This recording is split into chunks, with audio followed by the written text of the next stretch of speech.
ഫെബ്രുവരി 14-ാം തീയതിയാണ് നാളെ എന്നാണ് ഞാൻ മനസ്സിലാക്കുകയാണ്.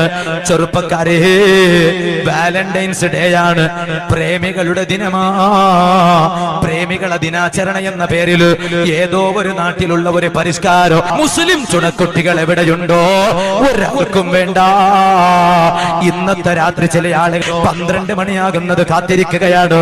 ആ 12 മണിയായ ഉടൻ തന്നെ വാട്സപ്പിലൂടെ ഷെയർ ചെയ്യപ്പെടുകയാണ്, ഫേസ്ബുക്കിലേക്ക് പോസ്റ്റ് ചെയ്യുകയാണ്. എന്താണ് പോസ്റ്റ് ചെയ്യുന്നത്? ഹാപ്പി വാലന്റൈൻസ് ഡേ എന്ന് പറയുന്ന ഒരു സന്ദേശം എന്റെ സദസ്സിലുള്ള ഒരു ചെറുപ്പക്കാരന് പോലും, ഒരു ഈമാനുള്ള പെങ്ങള് പോലും കൈകൊണ്ട് വരക്കണ്ട. എന്റെ പ്രിയപ്പെട്ട ചെറുപ്പക്കാരാ, പ്രിയപ്പെട്ട പെങ്ങള്, പടച്ചറപ്പിന്റെ കോടതി ഇറങ്ങെത്തിയ തൊള്ളകൾക്ക് ശീല വെച്ചുപോയി. നാവ് കൊണ്ട് കളവ് പറഞ്ഞ് രക്ഷപ്പെടാൻ സാധ്യമല്ല. അവിടെ സംസാരിക്കുന്നത് നിന്റെ കൈയാണ്, അവിടെ സംസാരിക്കുന്നത് നിന്റെ